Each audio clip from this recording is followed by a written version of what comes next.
puede confundirse con otros cuadros parkinsonianos, degenerativos o no. La enfermedad de Parkinson es en nuestro medio el síndrome parkinsoniano más frecuente, pero hay otros. Otros muy frecuentes, como son los parkinsonismos inducidos por fármacos. Porque hay una lista muy larga de medicinas, fundamentalmente de fármacos antipsicóticos, pero no solo antipsicóticos, que pueden provocar un cuadro clínico totalmente superponible al que podemos ver en la enfermedad de Parkinson, y es crucial el poder diferenciar los parkinsonismos farmacológicos de la enfermedad de Parkinson, porque esto, por lo menos en un 90% de los casos, es reversible. Si se quita el fármaco, se acaba el problema en cuestión de semanas o meses. Es clave. Pero no es el único parkinsonismo que se puede confundir con la enfermedad de Parkinson. Hay cuadros de enfermedad cerebrovascular que pueden dar una sintomatología muy parecida, pero aquí no tiene nada que ver las lesiones del cerebro con las lesiones de la enfermedad de Parkinson. Aquí lo que ocurre es que existen infartos, lesiones isquémicas en diferentes áreas del cerebro, involucrando, eso sí, en muchas ocasiones, a las estructuras que median el movimiento, el estriado, los ganglios basales, etc., y que en situaciones extremas como esta, pues producen prácticamente un cerebro que parece un Gruyère como consecuencia de los múltiples infartos. El parkinsonismo vascular no es enfermedad de Parkinson, los pacientes con parkinsonismo vascular responden muy poco o nada a los tratamientos, por lo tanto es importante, desde el punto de vista pronóstico, diferenciar una cosa de la otra. Y hay otras enfermedades degenerativas que pueden remedar la sintomatología de la enfermedad de Parkinson, ya relativamente raras, como es la atrofia multisistémica, que es una enfermedad que histológicamente no se parece en nada a la enfermedad de Parkinson. Aquí se afecta sobre todo otras estructuras del tronco cerebral, no especialmente la sustancia negra, aunque también se puede afectar, y el cerebelo, cosas que podemos ver gracias a las técnicas de imagen funcional, de imagen estructural, como es la resonancia magnética. Y además, aunque aquí también hay acúmulos intracelulares, son totalmente distintos a los que aparecen en la enfermedad de Parkinson. No se parecen en nada a los cuerpos de Lewy, los acúmulos aparecen en la glía, no en las neuronas, en fin, es diferente. Pero clínicamente puede confundirse.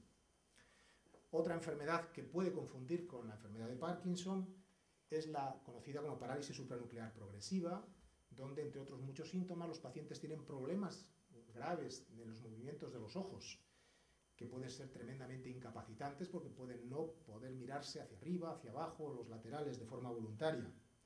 Y de nuevo, las lesiones que aparecen en esta enfermedad son distintas de la enfermedad de Parkinson y las técnicas de imagen nos permiten diferenciarlas, porque cuando la histología, cuando las lesiones básicas ya son lo suficientemente intensas, las podemos ver con técnicas más o menos sofisticadas, como puede ser la resonancia magnética. Aquí las alteraciones ocurren en otro sitio y radiológicamente podemos distinguir una cosa de la otra.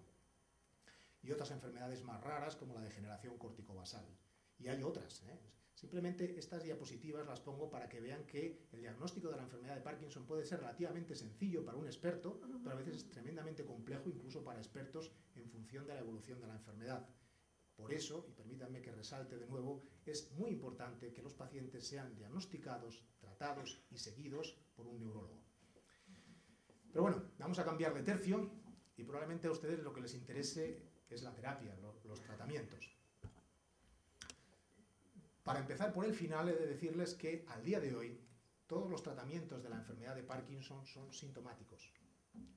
Es decir, mejoran los síntomas, pero no curan la enfermedad y no tenemos datos fehacientes de que ninguno de ellos, al día de hoy, de los que se utilizan en este momento, pueda detener o al menos enlentecer la progresión de la enfermedad en humanos. Sí en modelos experimentales, pero os estoy hablando de humanos.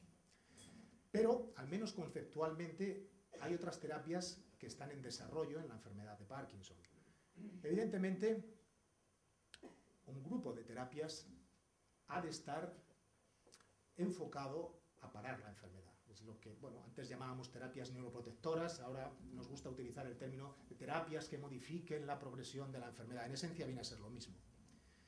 Esto, lógicamente, sería muy interesante aplicarlo en las fases más precoces de la enfermedad. Otro grupo es lo que podríamos hablar de tratamientos neurorestauradores y estaría dentro del concepto de terapias regenerativas, aquellas medidas que pretenden restablecer los tejidos dañados por la enfermedad. Y este es el campo fundamentalmente de la terapia celular y el campo de la terapia génica.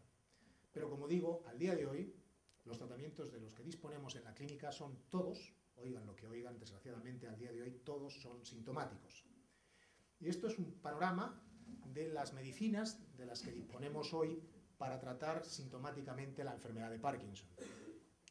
Tenemos diferentes formulaciones de levodopa. Tenemos la levodopa, es, como les comentaré a continuación, es el fundamento farmacológico clásico. De hecho, la introducción de la levodopa en el tratamiento de la enfermedad de Parkinson probablemente ha supuesto el hito más importante de la neurofarmacología moderna, porque por primera vez, administrando el precursor de la sustancia que falta en el cerebro, se podía corregir el déficit del neurotransmisor perdido y además se podía corregir la función que estaba mediada por ese neurotransmisor. Era algo absolutamente insólito en la década de los 60, cuando empezó a utilizarse la levodopa. Hoy es un tratamiento estándar y lo que se pretende es mejorar la acción de la levodopa utilizando, si me permiten, argucias farmacológicas para mejorar su vida media, como son los inhibidores de la catecol-metiltransferasa. Este es una enzima que metaboliza la levodopa, o de una enzima que metaboliza la dopamina, como son la selegilina, rasagelina, inhibidores de la monoaminoxidasa. Luego tenemos una larga lista de fármacos agonistas dopaminérgicos que podemos administrar por vía oral. Alguno, recientemente, lo podemos administrar mediante parches transdérmicos y otro lo podemos administrar por vía subcutánea, bien en inyecciones repetidas o bien en infusiones para que el efecto dure más tiempo. Disponemos también de algunos fármacos antiguos como la amantadina y los anticolinérgicos que afortunadamente cada vez se utilizan menos. Pero todos son sintomáticos. Lo que pretende la mayoría de ellos es restablecer las concentraciones cerebrales de ese neurotransmisor perdido, de la dopamina, utilizando, como digo, tanto su precursor natural, la levodopa, que tiene que pasar esa barrera, esa membrana que separa la sangre del cerebro, la barrera hematoencefálica, y transformarse en dopamina dentro del cerebro, como pues inhibidores de los enzimas que destruyen la levodopa o la dopamina, o directamente sustancias como los agonistas dopaminérgicos que actúan directamente sobre las membranas, en el mismo lugar donde actuaría la dopamina, pero sin necesitar todo este complejo mecanismo metabólico. Todos son tratamientos sintomáticos.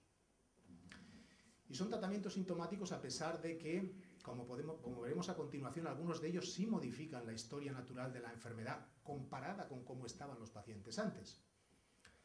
Esta diapositiva resume lo que los clínicos solemos utilizar de forma muy sencilla y gráfica para determinar la situación clínica del paciente en cuestión de su evolutividad. Son estadios descritos por dos neurólogos, Hoehn y Yahr, ya hace bastantes años, y nosotros clasificamos la enfermedad desde el estadio 0 hasta el estadio 5 en función de los síntomas de los pacientes y de su incapacidad, sobre todo incapacidad relacionada con el control de la estabilidad y de la marcha.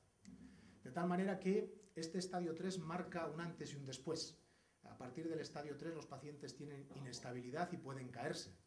Antes no. Y a pesar de que no tenemos medicinas que teóricamente modifiquen la patogenia, o sea, los mecanismos celulares básicos de la enfermedad, lo cierto es que las medicinas sí cambian la historia natural de la enfermedad desde el punto de vista clínico. En esta diapositiva se resume lo que ocurría antes del tratamiento con levodopa y después del tratamiento con levodopa. Estos son datos muy antiguos, ¿eh?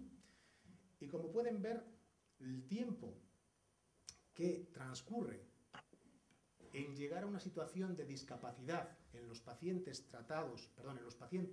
no tratados previos al tratamiento con levodopa, los pacientes rápidamente llegaban a esta situación de incapacidad, al estadio 3 famoso de la inestabilidad y de las caídas.